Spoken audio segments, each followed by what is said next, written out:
Alright, fuel system upgrade with surge tank. Alright, this will gonna be different video. It's not gonna be for the fuel system, it's not gonna be for the transmission oil cooler.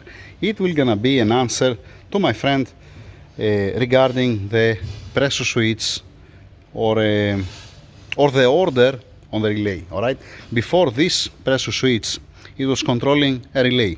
Obviously, you're giving the signal to a relay. Either you're gonna give a positive and it's gonna come out positive when it reaches in a specific pressure, or you're gonna give ground and it's gonna come out ground when it closes circuit under specific pressure. Alright. Now, you're not connecting direct.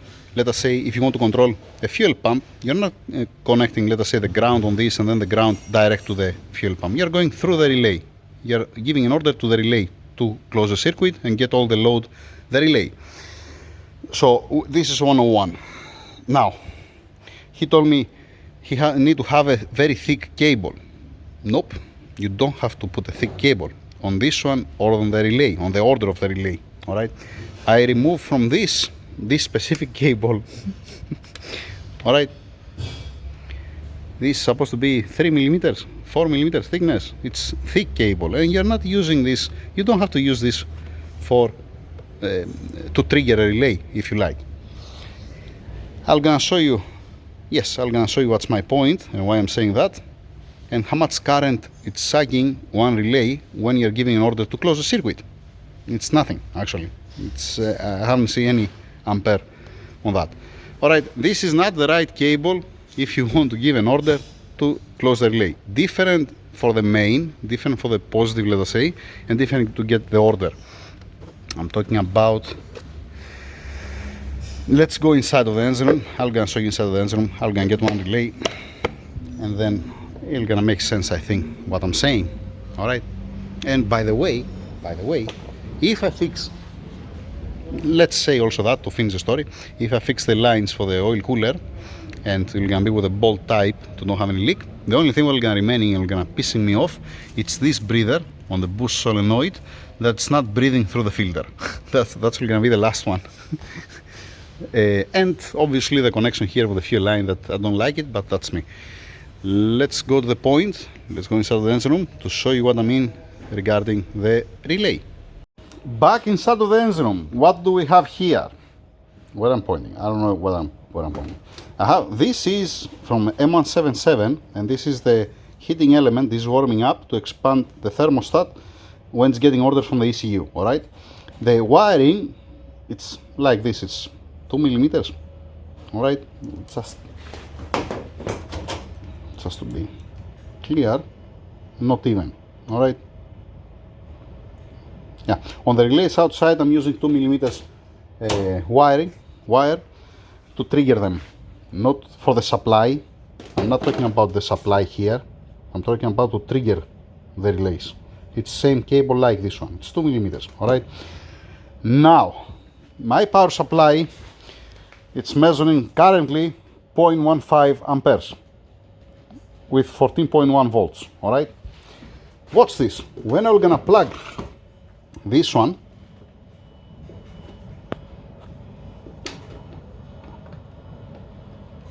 oh, come on now.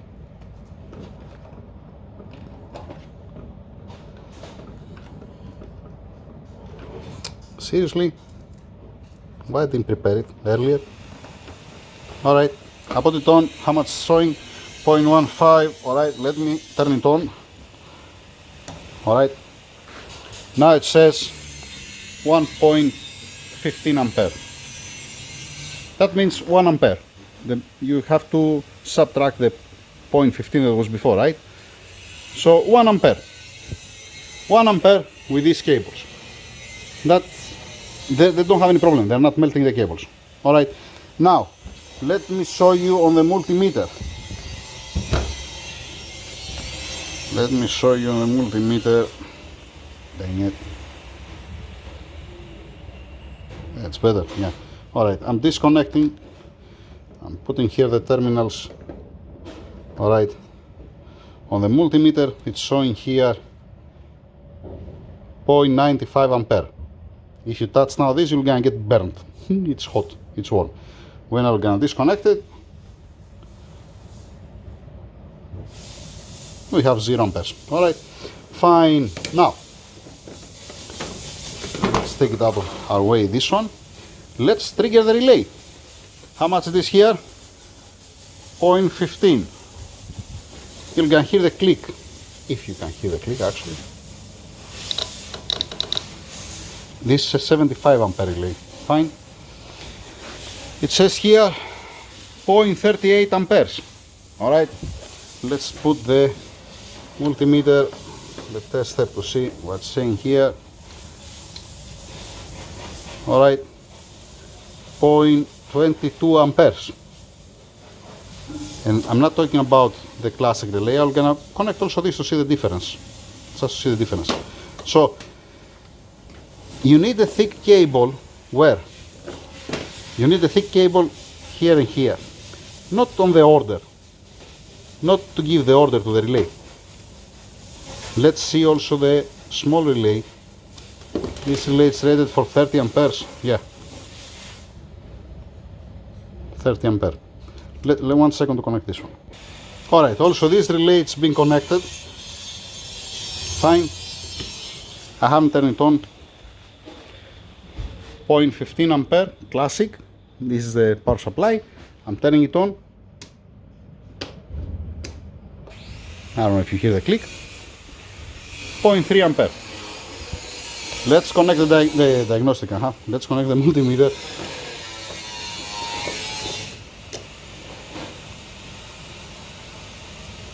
.15 ampere. My point is that you don't need thick cable to trigger a relay. That's my point. 2 millimeters, it's more than enough. I can trigger the relay. Even with a wire with this one.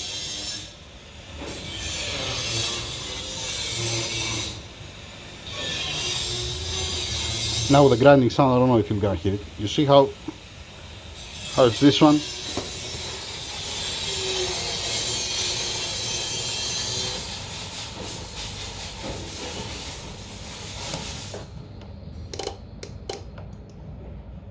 I can trigger it even like that. And what I have? 0.29. I can change now, let us say, okay, you can tell me you put on the positive. Alright, I can change it. Same thing. I change now the positive, it's not positive, it's negative and positive. It's the same thing. It's not changing anything. 0.15 ampere, this relay. 0.22 ampere, this relay. No need the thick gauge cable to trigger the relay.